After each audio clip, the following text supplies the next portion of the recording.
दोस्तों, एक वक्त ऐसा भी हुआ करता था जब इजराइल और ईरान एक दूसरे के सबसे अच्छे दोस्त हुआ करते थे। 1980 में जब ईरान के सबसे बड़े दुश्मन यानी कि इराक ने ईरान के ऊपर हमला किया, तब उस वक्त इजराइल ने ही ईरान को हथियार एक्सपोर्ट किए थे। यहाँ तक कि आपको मैं बता दूं, ईरान की खुफिया एजेंसी को इजराइल की खुफिया एजेंसी ही ट्रेनिंग देती थी। पूरे मिडिल ईस्ट में ईरान दूसरा ऐसा देश था जिसने इजराइल को एक देश की मान्यता दी थी। लेकिन आखिरकार इन दोनों देशों की दोस्ती इतनी बड़ी दुश्मनी में कैसे बदल गई? ये दोनों देश जो कि एक दूसरे की मदद करते थे, एक दूसरे से व्यापार करते थे, लेकिन एक दूसरे के इस वक्त सबसे बड़े दुश्मन बने बैठे।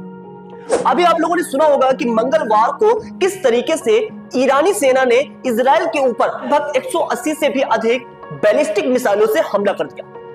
अब ये हमला इतना जोरदार था कि इजराइल को काफी ज्यादा नुकसान हुआ। हालांकि इजराइल के पास डेविड स्लिंग और आयरन डोम जैसे एडवांस मिसाइल डिफेंस सिस्टम थे, जिसकी वजह से ये मिसाइलें इजराइल के अंदर काफी कम नुकसान ही पहुंचा पाई।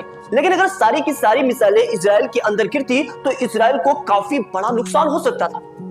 अब सोचिए कि ये जितने भी मिडिल ईस्ट के देश हैं जो अपने आप को मुस्लिम देशों का खलीफा मानते हैं, ये चाहते हैं कि कैसे भी करके इजराइल को नक्शे से मिटा दिया जाए।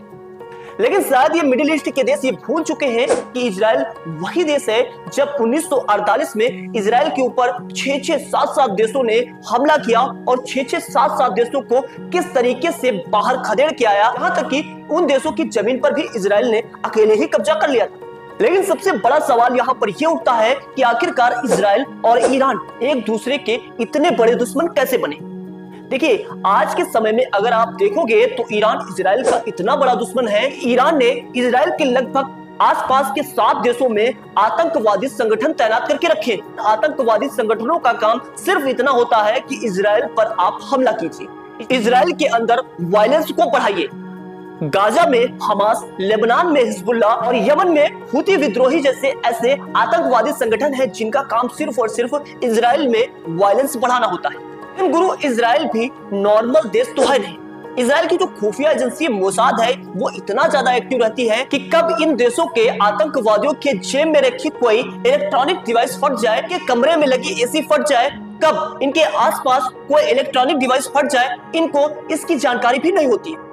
लेकिन दोस्तों, आखिरकार इजराइल और ईरान इतने बड़े दुश्मन कैसे बन गए? चलिए मेन टॉपिक पर बात कर लेते हैं। 1948 में जब इजराइल की स्थापना हुई थी, उस वक्त इजराइल के पीएम गुरियन बने थे और उस वक्त के इजरायली पीएम और ईरान के बीच में काफी अच्छी अंडरस्टैंडिंग थी, यानी कि एक दूसरे के बीच काफी अच्छी मेलजोल थी।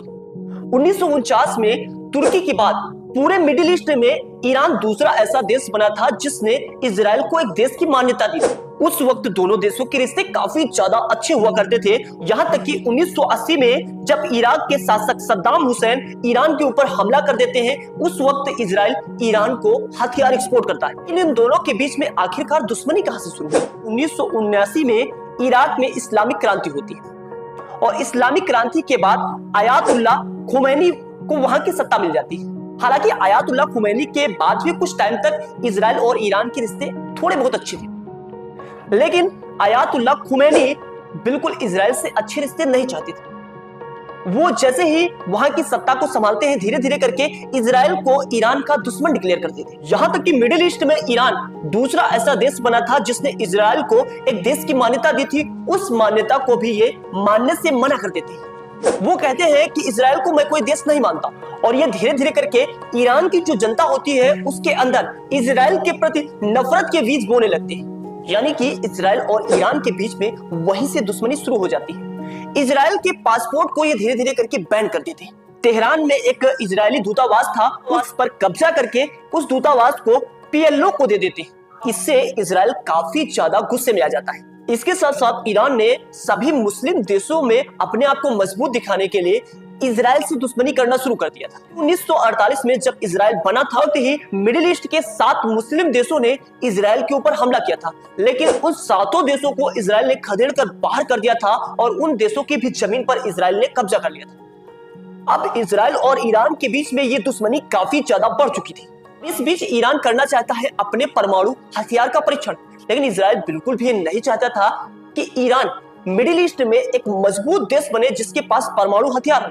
1912 में जो परमाणु हथियार के प्रमुख वैज्ञानिक थे उनकी हत्या हो जाती है। ईरान का कहना था कि इस हत्या को इजराइल की खुफिया एजेंसी मोसाद ने अंजाम दिया और इसी को लेके इजराइल और ईरान के बीच में युद्ध होने लगते हैं, एक दूसरे के ऊपर ही हमले करवाने लगते हैं। ईरान धीरे धीरे करके इजराइल के सभी आसपास के देशों में आतंकवादी संगठनों को एक्टिव कर देता है, उनको फंड मुहैया करवाता है, उनसे इजराइल के ऊपर हमले करवाता है, जिससे इजराइल के अंदर वायलेंस बढ़ जाता है। लेकिन इजरायली खुफिया एजेंसी मोसाद काफी ज्यादा एक्टिव थी, वो धीरे धीरे करके इन आतंकवादी संगठनों को खत्म करने का काम करती। अभी हाल ही में आप लोगों ने पेजर वाला मामला सुना होगा कि किस तरीके से इजराइल में एक बटन दबाया गया और जितने भी आतंकवादियों के पास पेजर थे वो धड़ाधड़ करके दग रहे थे। हजारों की संख्या में लोग घायल हुए, उनकी हालत इतनी ज्यादा खराब हो गई थी कि उन्हें अस्पताल तक नहीं मिल रहे थे। अब ये जितने भी आतंकवादी हैं ये मोसाद से इतना ज्यादा डरे हुए हैं कि ये सोचते हैं कि कब इजरायली खुफिया एजेंसी मोसाद कौन सा ब्लास्ट कर दे। पेजर वाले मामले की बात की मैं बात कर रहा हूं, क्या पता इनके कमरे में लगी एसी ब्लास्ट हो जाए, क्या पता इनके सामने रखी टीवी ब्लास्ट हो जाए, क्या पता इनके आसपास रखे किसी भी इलेक्ट्रॉनिक डिवाइस में आग लग जाए। यानी कि ये मोसाद जो है गुरु वो इतनी ज्यादा एक्टिव है, ज्यादा आगे तक ये सोच रखती है कि ईरान के साथ साथ जितने भी ये आतंकवादी संगठन है इनके सबकी नाक पे दम करके रखा है। इसी वजह से ईरान इजराइल से काफी ज्यादा डरा हुआ है। हालांकि इस हमले के बाद इजरायली पीएम ने भी बिल्कुल ये बता दिया है ईरान को अब इसका खामियाजा भुगतना पड़ेगा, इजराइल ईरान को बराबर जवाब देगा और किसी भी वक्त इजराइल ईरान के ऊपर हमला कर सकता है। इजराइल के साथ अमेरिका के राष्ट्रपति जो बाइडेन भी खुलकर आ चुके हैं। ईरान ने अगर इजराइल के ऊपर हमला किया है तो इजराइल को पूरा अधिकार है ईरान पर हमला करने का। अब ये युद्ध कितना बड़ा होता है, क्योंकि अगर ये युद्ध और भी ज्यादा खिंचता है इसमें दुनिया के बड़े बड़े देश कूदते हैं, जैसे कि इजराइल के साथ अमेरिका, ब्रिटेन, फ्रांस या फिर यूरोपियन देश आ जाते हैं, तो दूसरी तरफ ईरान के साथ भी बड़े बड़े देश कूद सकते हैं, जैसे कि चाइना, रूस। हालांकि भारत की बात करें तो भारत ऐसे मुद्दों में एक देश का समर्थन नहीं करता, क्योंकि भारत के रिश्ते इजराइल से भी काफी अच्छे हैं और ईरान से भी काफी अच्छे हैं। तो यहाँ पे मैं बिल्कुल ये नहीं कह सकता हूँ कि भारत को इजराइल के साथ जाना चाहिए या फिर ईरान के साथ जाना चाहिए। आपकी क्या राय है नीचे कमेंट्स बॉक्स में आप अपनी राय जरूर दीजिए। भारत को इजराइल या ईरान किसका समर्थन करना चाहिए नीचे कमेंट्स बॉक्स में ये लिखना बिल्कुल भी मत भूलिएगा। तो दोस्तों चलते मिलते हैं नेक्स्ट वीडियो में। जय हिंद, जय भारत।